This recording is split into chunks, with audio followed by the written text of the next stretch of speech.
할렐루야. 오늘도 함께 예배하는 우리 모든 가족들에게 하나님의 은혜와 능력과 평강이 넘치기를 주님의 이름으로 축원합니다. 예전 한국교회가 한창 부흥하는 시기에는 시간의 구애를 받지 않았습니다.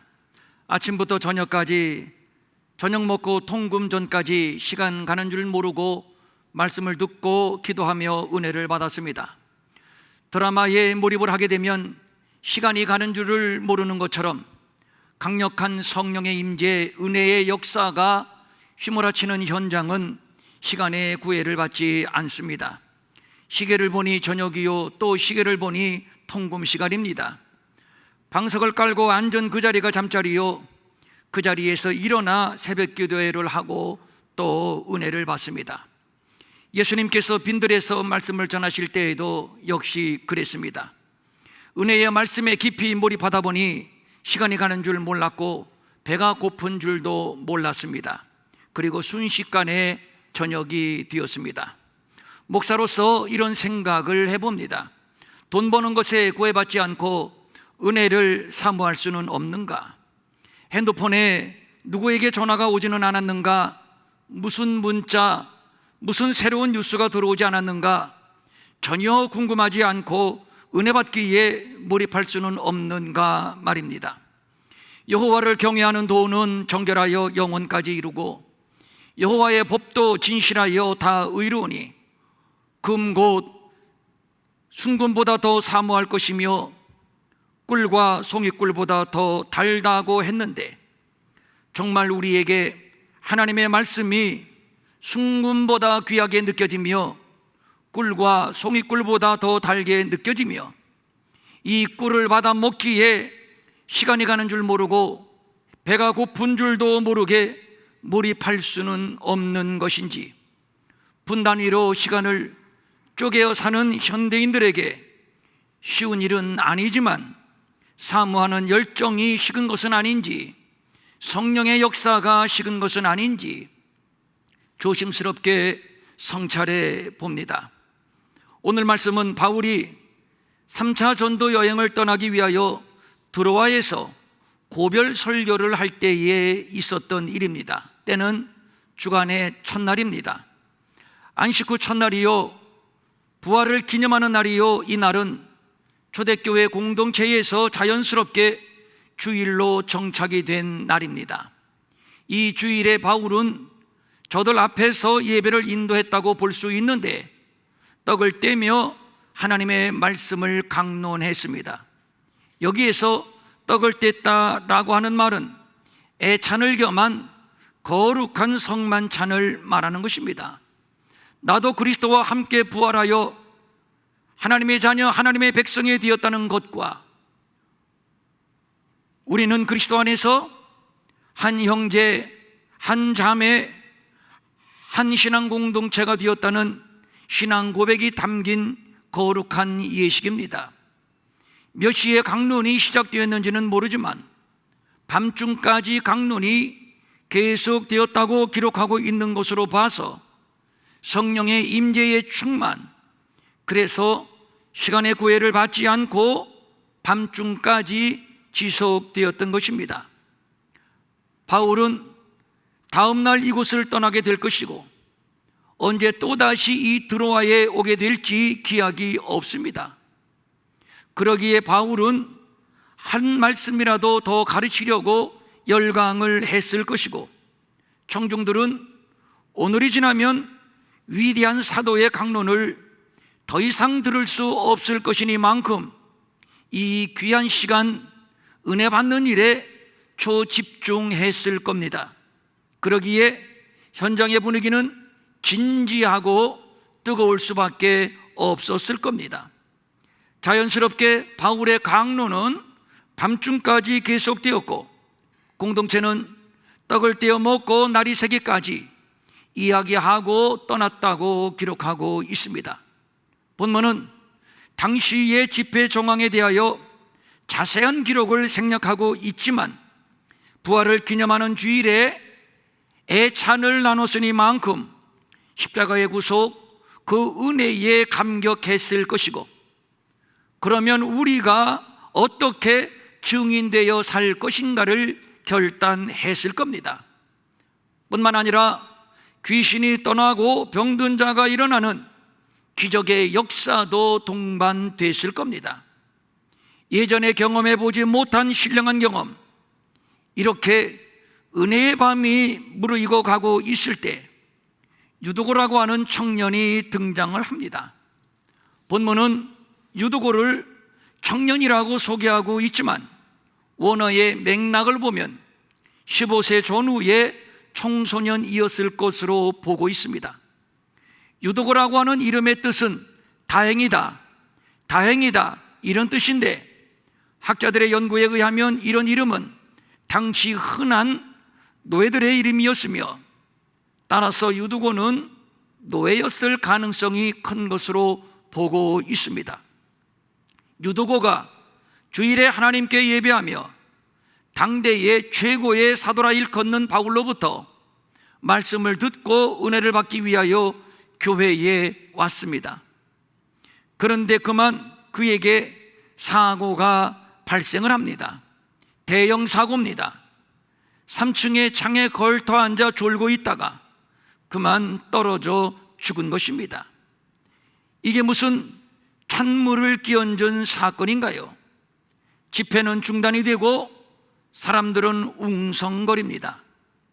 사람이 죽었으니 집회는 완전 파장입니다. 그러나 바울이 하나님께 간절히 기도함으로 다행이다라고 하는 이름대로 유두고는 살아났다는 얘기가 오늘 본문의 줄거리입니다.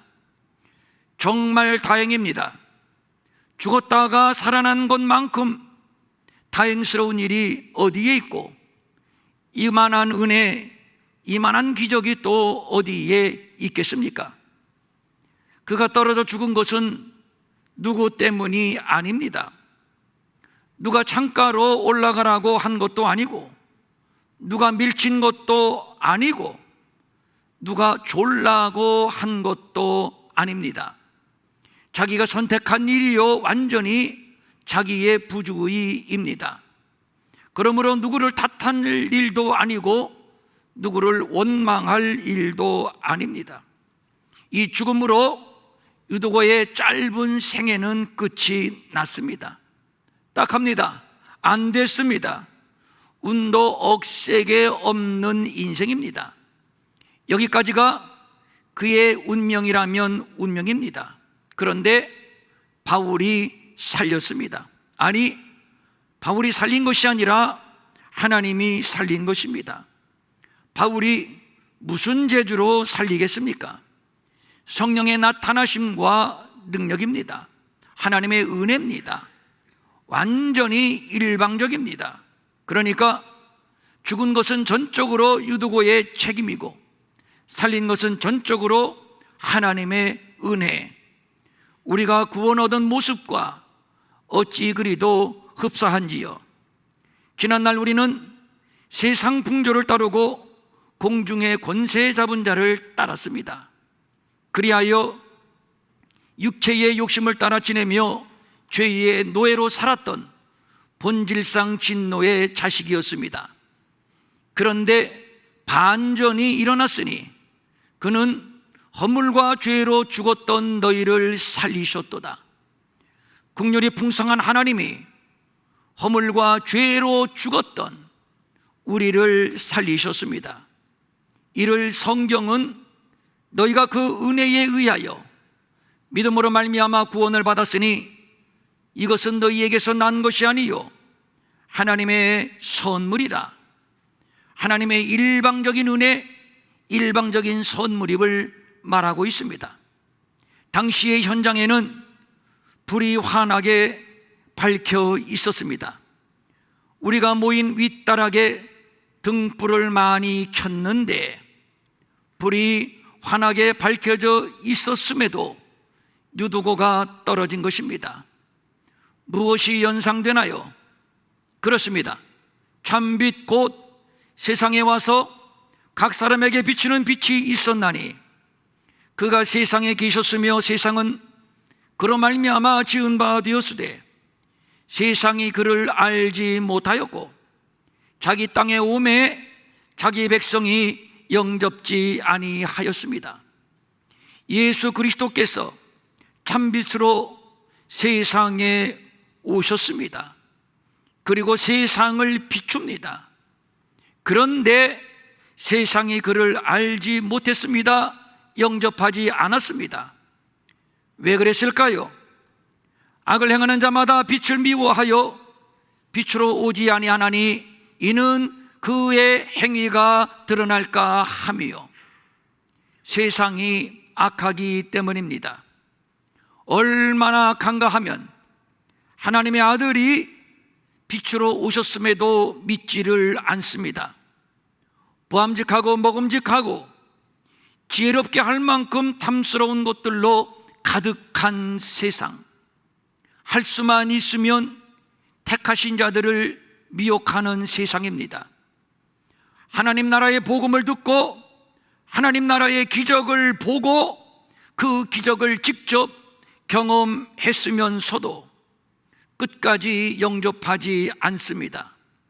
지독하게도 믿지를 않습니다. 급기야는 그 예수를, 하나님의 아들을, 그리스도를 십자가에 못 박아 죽였습니다. 얼마나 악한지 그가 이미 운명하셨음에도 창으로 옆구리를 찔러 물 한 방울, 피 한 방울마저 박박 긁어냈습니다. 죄 없는 예수를 죽여놓고 그 옷을 나눠 갖기 위하여 서로 제비를 뽑았습니다. 이렇게 무지하고 이렇게 잔인하고 악한 인생들, 흑암의 권세 아래에 있는 인생들, 그런데 이런 인생들을 구원하여 아들의 나라로 옮기시기 위하여 하나님의 아들 메시아가 이 땅에 왔습니다. 빛으로 왔습니다. 예수님께서 죽으셨을 때 대낮임에도 세상이 어두워졌습니다. 어두움이 승리하는 것 같았습니다. 예수님이 무덤에 갇혀 있을 때만 해도 완벽한 어두움이 승리한 것처럼 보였습니다. 그러나 3일째 되는 날 새벽에 예수님이 부활하셨습니다. 새벽은 빛이 오는 시간이요 어두움이 물러가는 시간입니다. 빛이 승리하는 시간이라는 말입니다. 드디어 무덤의 문이 열렸습니다. 활짝 열렸습니다. 빛이 무덤 안으로 들어옵니다. 예수님은 사망을 이기시고 일어나셨습니다. 드디어 빛이 승리했습니다. 나는 세상의 빛이니 나를 따르는 자는 어두움에 다니지 아니하고 생명의 빛을 얻으리라. 이제부터 어두움이 물러가고 빛의 역사가 시작된 겁니다. 주의 말씀은 내 발의 등이요 내 길의 빛이니이다. 복음이 빛이요 하나님의 말씀이 빛입니다. 일어나라 빛을 발하라 이는 내 빛이 이르렀고 여호와의 영광이 내 위에 임하였음이니라. 하나님은 이 땅 눈이 닿는 곳마다, 발길이 미치는 곳마다 수많은 교회를 세우시고 종들을 세우시고 이 빛을 발하게 하셨습니다. 이제 어두움의 권세, 세상의 임금은 쫓겨났습니다. 우리는 더 이상 어두움의 종도 어두움의 인생도 아닙니다. 빛의 자녀입니다. 빛 가운데 거합니다. 빛을 따라갑니다. 이 빛이 교회를 환하게 비칩니다. 교회가 세상을 또한 환하게 비칩니다. 이제는 실족하지 않습니다. 떨어지지 않습니다. 이제는 죽지 않습니다. 그런데 현실은 그렇지 않습니다. 여전히 실족하는 자들, 넘어지는 자들, 떨어지는 자들, 그리하여 생명을 잃는 자들이 수두룩합니다.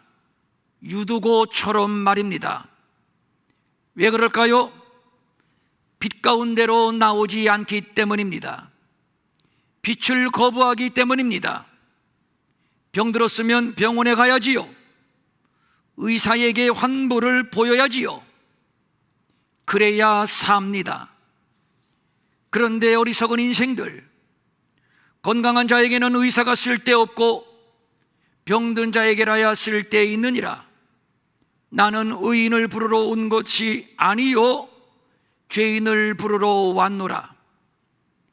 예수님 앞에 나오면 사는데, 영접하면 되는데, 그리하면 구원을 받는데, 그런데 거부합니다. 끝까지 거부합니다.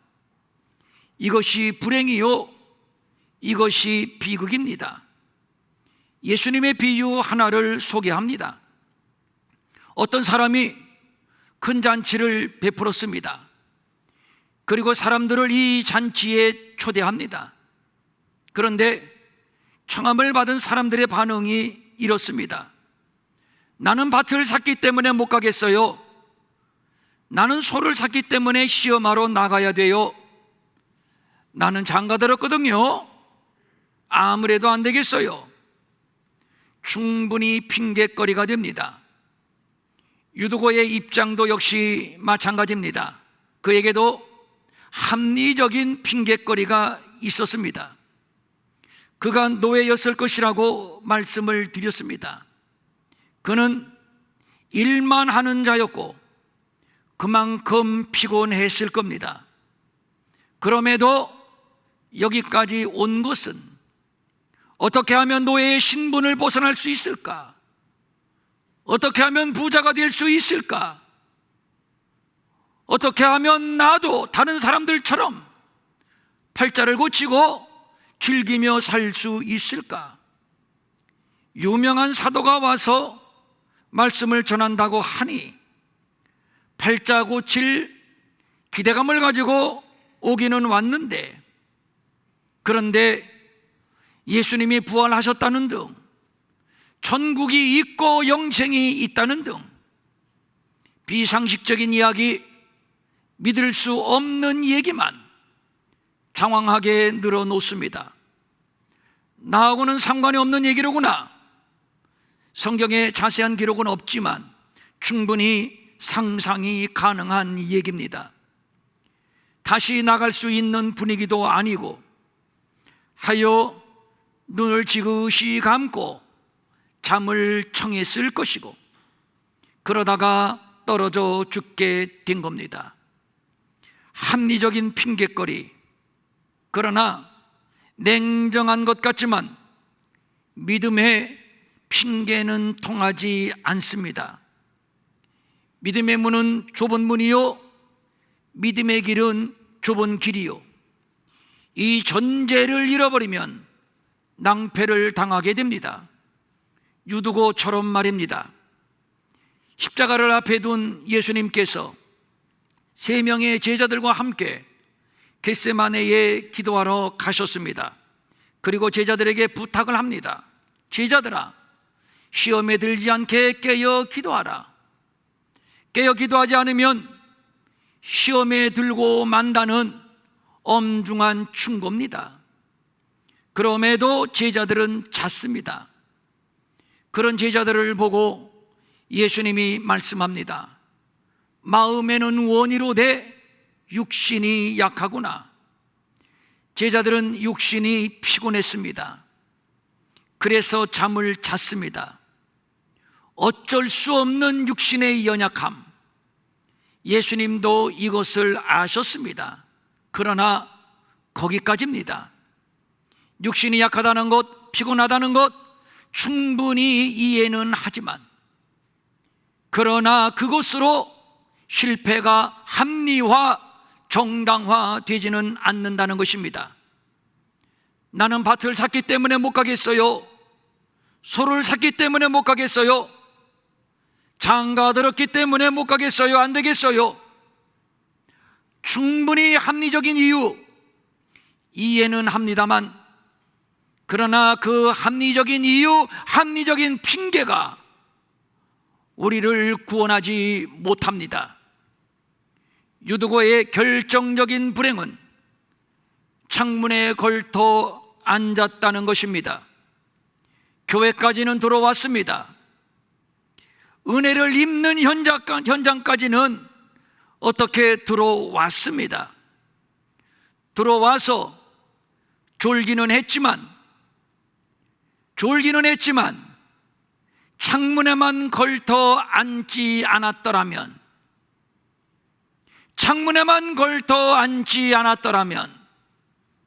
상당히 아쉬움이 남습니다. 당시 부흥 집회의 장소가 3층입니다. 많은 사람들이 모여들었습니다. 늦은 밤입니다. 하루 종일 일하고 사람들은 땀을 많이 흘렸을 겁니다. 물이 부족한 나라이니만큼 제대로 씻지 못했을 겁니다.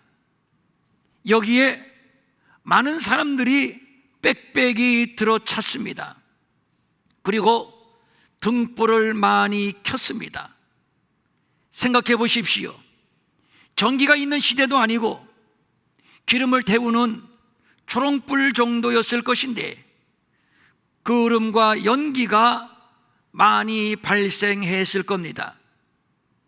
얼마나 공기가 탁했겠습니까?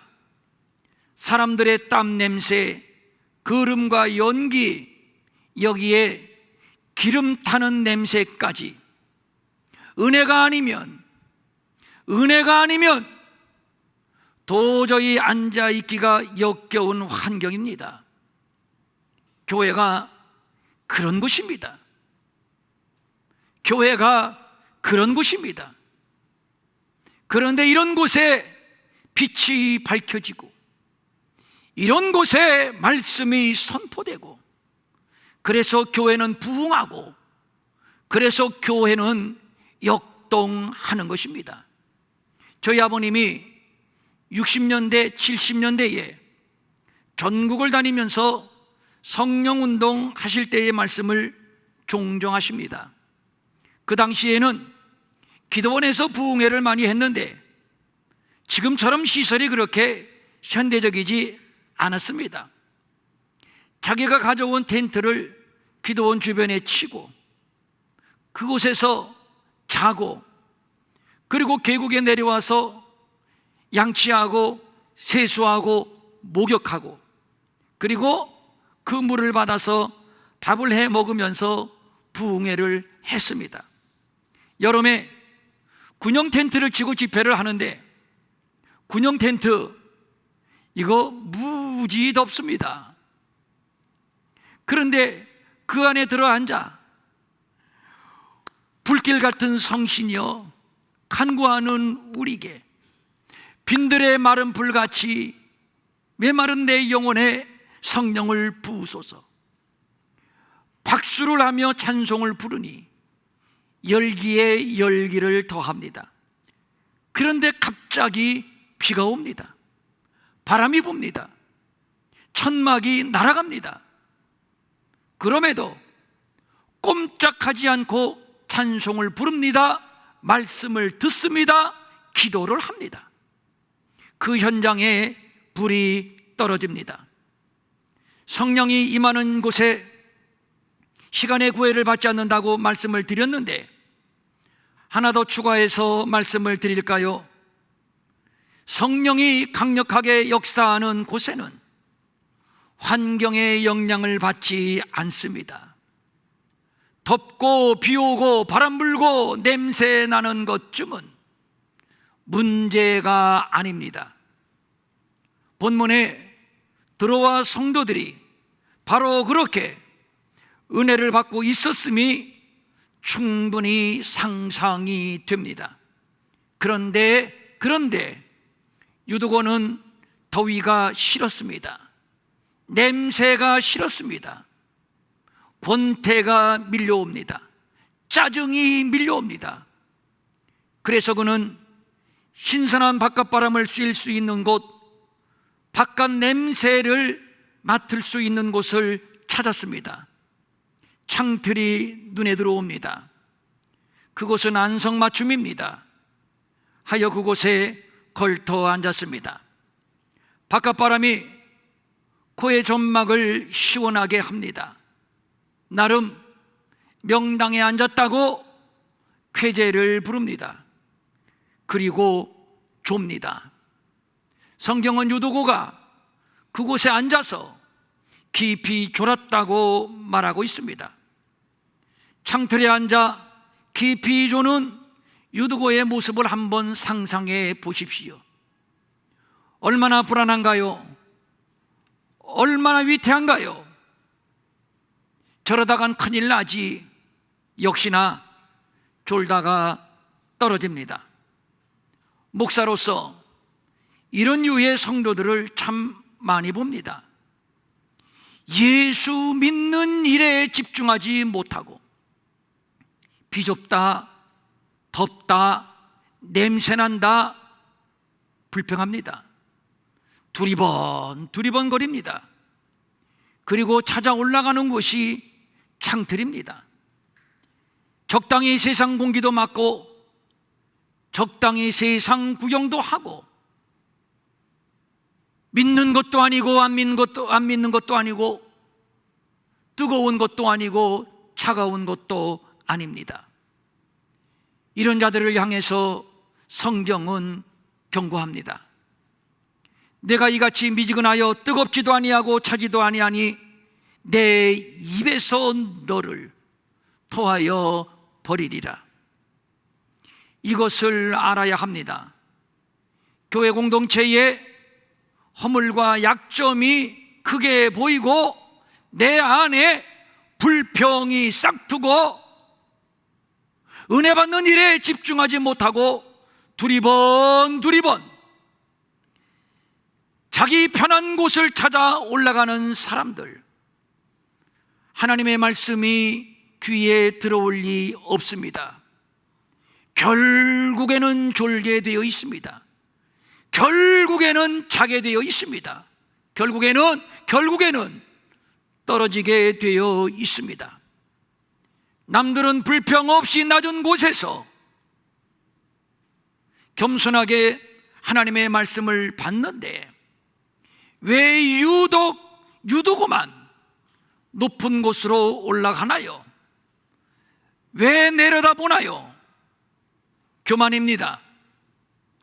예수님의 얼굴을 보고자 나무 위로 올라간 삭개오, 그러나 착각입니다. 예수님은 높은 곳에 올라가야 보이는 것이 아닙니다. 내려와야 보이는 것이요, 내려와야 만날 수 있습니다. 왜냐하면 예수님은 낮은 곳에 계시기 때문입니다. 역설입니다.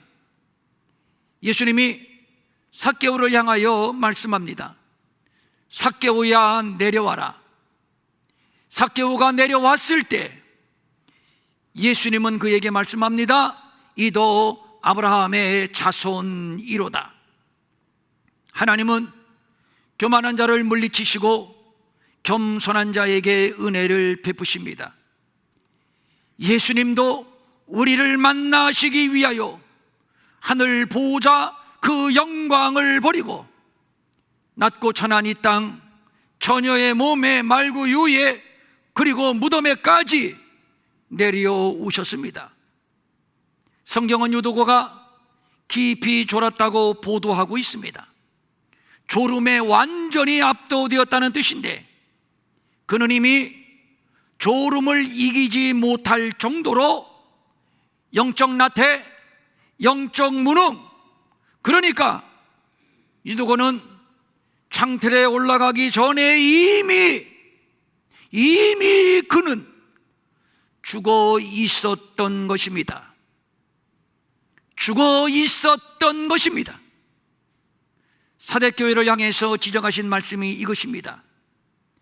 내가 내 행위를 아노니 내가 살았다 하는 이름은 가졌으나 죽은 자로다.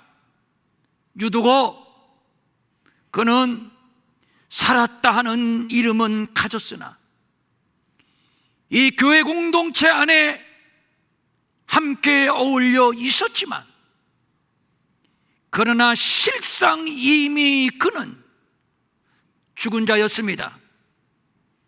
교회 내에 이런 자들이 얼마나 될까요? 아니, 우리 평천 일회 교회에는 이 유도보고와 같은 자들이 혹 있지는 않을까요? 영혼을 기도하는 목사로서 깊은 책임감, 무거운 압박, 무거운 두려움이 밀려옵니다. 그러나 하나님은 역시 하나님이십니다. 너는 안 돼. 너같이 불평분자, 불성운동하는 자, 너는 안 돼. 너는 쓸모없어. 너는 교회에 필요 없어. 너는 이미 끝났어. 절대 그런 분이 아니십니다. 7번에 7번이라도 용서하시는 하나님, 집 나간 아들이 들어오기까지 문 밖에 나가 기다리시는 아버지, 잃어버린 한 마리의 양을 찾아 나선 선하신 목자이십니다. 바울은 3층에서 말씀을 강론하다가 떨어진 저 밑 구석진 곳에 떨어진 그 죽음의 자리로 내려갑니다. 죽은 시체 위에 몸을 엎드립니다. 그리고 그 시신을 끌어 안습니다. 그리고 말합니다. 떠들지 마라. 웅성거리지 마라. 그럴 줄 알았다니까. 내가 창가에 올라갈 때 이미 알아봤어. 꾸벅꾸벅 졸 때 이미 알아봤어. 그때 옆에서 깨웠잖아. 그래도 모르고 깊이 잠들었잖아. 그때 알아봤어. 싸지 싸. 떠들지 마라. 꿍시렁대지 마라. 비판하고 판단하고 정죄하지 마라. 생명이 그에게 있느니라. 그리고 그를 살리셨습니다. 그리고 다시 떡을 먹습니다. 이미 죽어있는 우리들을 죽음의 현장까지, 무덤의 현장까지 찾아 내려오신 예수님, 우리의 죄를 끌어안고 십자가에서 죽으신 예수님, 마귀는 조롱합니다. 끝났어. 이미 죽었어. 이미 저주받았어. 조롱하고 비웃고 웅성거리지만, 그래서 누구도 거들떠보지 않는 희망 없는 인생들이지만, 우리 주님 말씀합니다. 떠들지 마. 떠들지 마. 그는 죽지 않았어. 그에게 생명이 있느니라. 나를 살리신 예수님, 우리에게 생명 주신 예수님, 그냥 살리고 그냥 우리에게 값싸게 생명 주셨나요? 아니에요.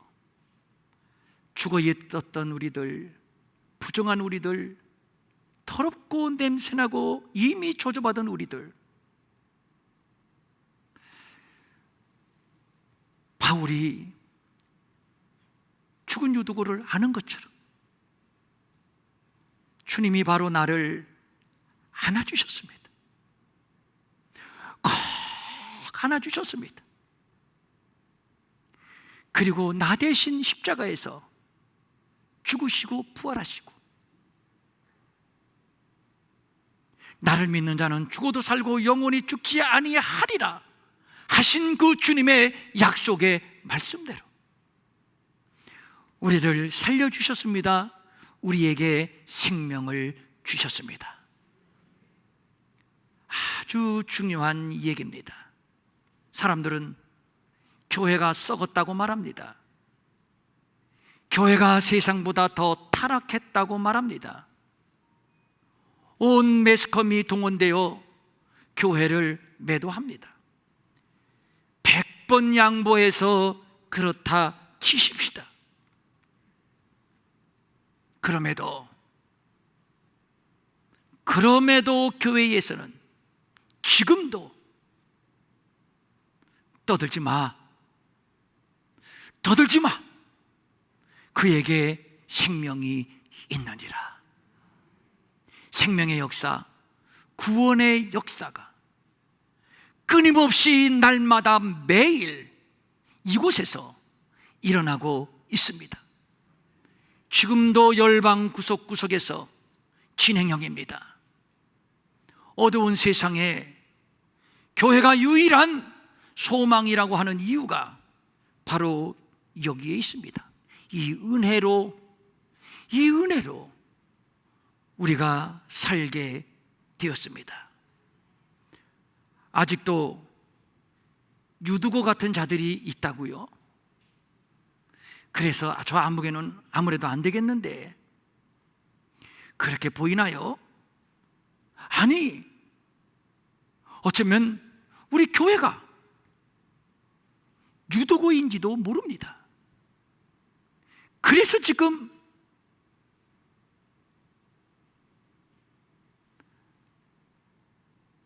맞아도 아프다고 비명소리 내지 못할 만큼 그렇게 얻어맞고 있는지도 모르겠습니다.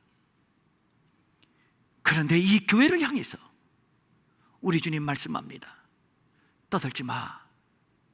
비난하지 마. 그에게 생명이 있느니라. 그 주님의 사랑이 나를 살렸고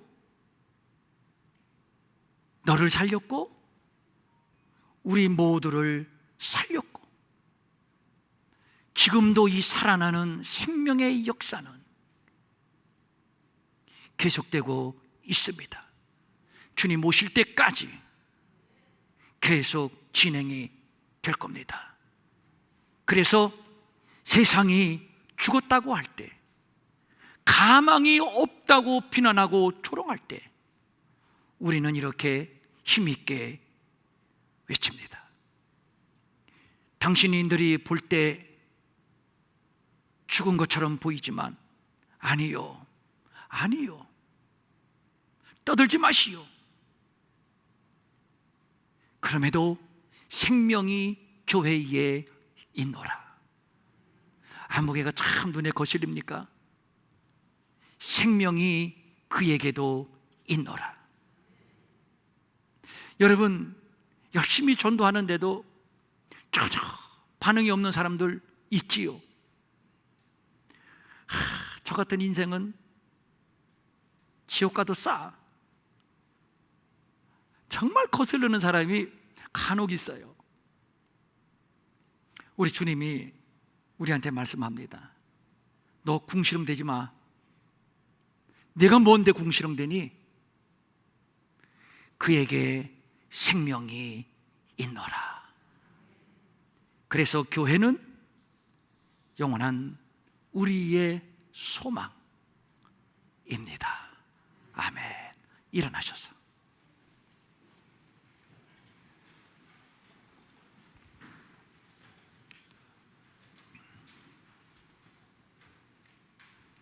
자, 시간이 갔으니까 찬양은 생략하고요. 눈 감고. 그러고 보니까 여러분, 그러고 보니까 내가 유두고였잖아요. 영락없이 내가 유두고였잖아요. 기분이 좀 나쁘십니까? 그 정도는 아닌데?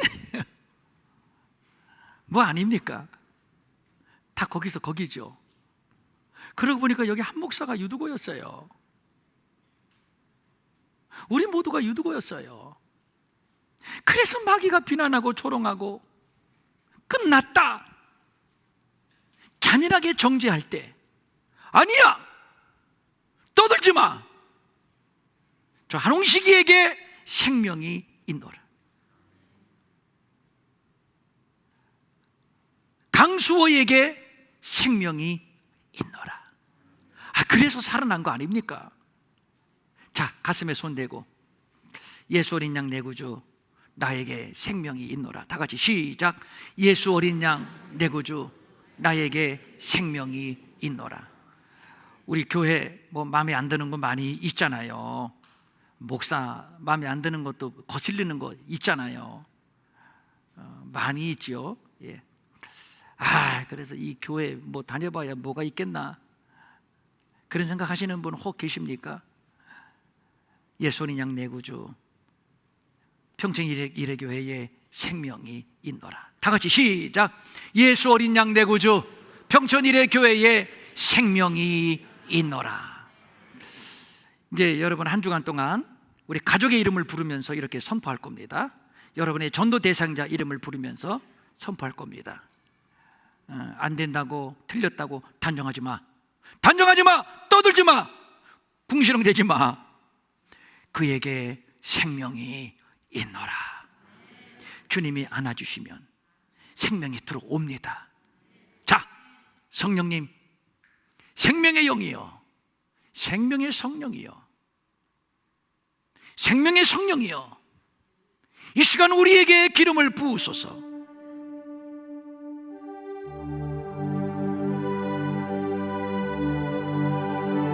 교만하게 단정하고 판단하지 아니하게 하시고, 다 죽었다고, 틀렸다고, 끝났다고, 불쌍하다고, 그럴 줄 알았다고 떠들어댈 때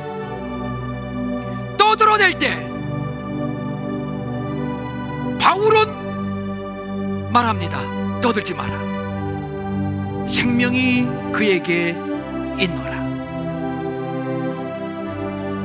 그래서 주님이 우리를 구원해 주셨어요. 할렐루야. 이 생명의 영이여, 생명의 영이여, 부활의 영이여, 부활의 영이여, 이 시간에 기름을 부으소서. 이 시간에 기름을 부으소서. 기름을 부으소서. 기름을 부으소서. 이 강력한 생명의 영이 우리에게 능력이 되고, 우리가 이 생명의 복음을 증거할 때, 생명의 복음을 외치고 선포할 때, 어둠이 물러가고 사망이 떠나가고 저주가 무너지고 살아나는 역사, 부흥의 역사, 이것이 새 부흥입니다. 이것이 새 부흥의 기름 부으심입니다. 이 시간 생명의 성령이여, 새 부흥의 기름 부어 주시옵소서. 새 기름으로 기름 부어 주시옵소서. 기름 부어 주시옵소서. 새 부흥의 기름을 우리에게 부어 주시옵소서. 우리 가정에 남편에게, 아내에게, 자녀들에게, 부모에게, 형제들에게 생명의 영이여 기름을 부으소서. 새 부흥의 기름을 부으소서. 새 부흥의 기름을 부으소서.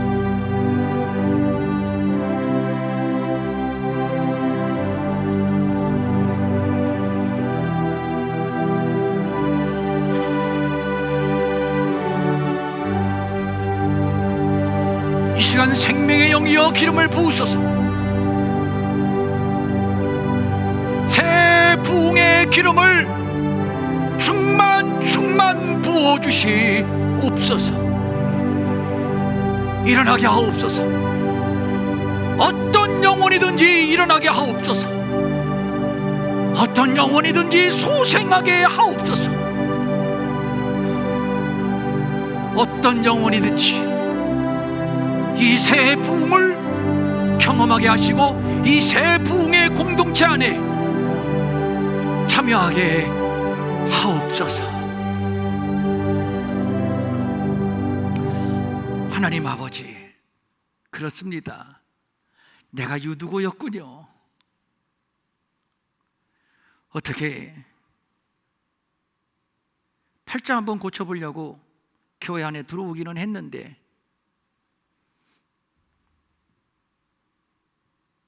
그것이 뜻대로 되지 않아서 짜증만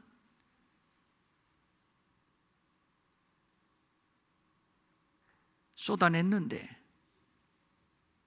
교회 내에 거슬리는 것만 눈에 띄고, 그래서 비난하고 비판하는 일에 나도 모르게 매여 살았는데, 적당히 창틀에 올라앉아 관망하는, 정말 관망하는, 뜨겁지도 않고 덥지도 않은, 차갑지도 않은 모양만 갖춘 흰자였는데, 알고 보니 나는 죽은 자였군요.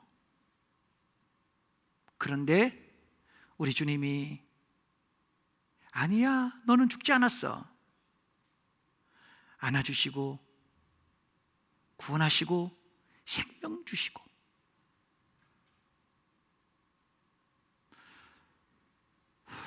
감사합니다. 감사합니다. 창틀에서 내려오게 하시고, 겸손한 자리, 은혜 받는 자리, 아멘의 자리, 그 은혜에 감격하여 눈물 나는 자리, 헌신을 결단하는 자리, 이 새 부흥의 자리로 우리가 다시 내려오게 하옵소서.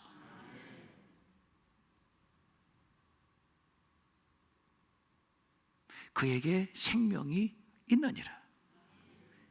우리에게 생명이 있느니라. 생명이 있느니라. 생명이 있느니라. 이제 이 생명 움켜쥐고 이 새 생명으로 세상을 이기며 주의 나라를 확장해 나가는 이 마지막 새 부흥의 주자들이 되게 하여 주시옵소서. 간절한 소망을 가지고 주일헌금, 주정헌금, 11조, 감사헌금, 선교헌금, 건축헌금, 구제헌금, 장학헌금, 비전사라 주의 종들을 위해서 드리는 특별헌금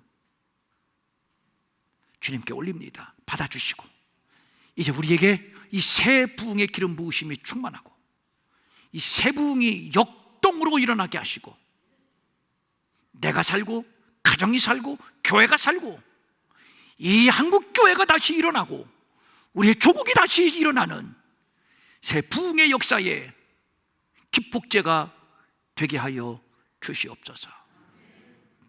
전정현 목사, 하나님의 약속의 땅에 들어가서 기도하고 있습니다. 그곳에서 기도하는 동안 하늘의 문이 열리고 이 마지막 때에 새 부흥을 경험하게 하시고, 하나님이 들려주시는 그 많은 새 음성을 돌아와서 우리에게 풀게 하시고, 우리 다 함께 새 부흥의 시대를 열어가게 하여 주시옵소서. 우리 가족들 가운데 병원에 입원하고 있는 자들이 있습니다. 병원을 출입하면서 치료받는 자들도 있습니다.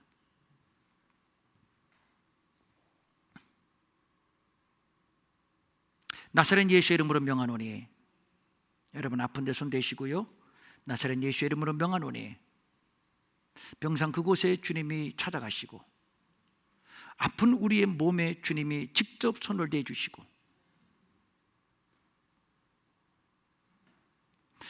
명하노니 명하노니 깨끗함을 받을지어다. 깨끗함을 받을지어다. 깨끗함을 받을지어다. 깨끗해졌음을 선포하노라. 마음은 온이지만 가진 것이 없어 드리지 못해 민망히 여기는 성도들을 위로하시고, 저들에게도 물질 주셔서 한 가지로 주님 앞에 바치며 쓰며 도우며 사는 풍성함이 있게 하여 주시옵소서. 이제는 우리 주 예수 그리스도의 은혜와 하나님 아버지의 무한하신 사랑과 성령님의 감화 감동과 위로하시고 안위하시고 능력 주시고 형통케 하심이 생명이 그에게 있느니라. 이 생명을 안고 돌아가는 사랑하는 모든 성도들 머리 위에 영원히 함께 없으기를 간절히 축원하옵나이다. 아멘.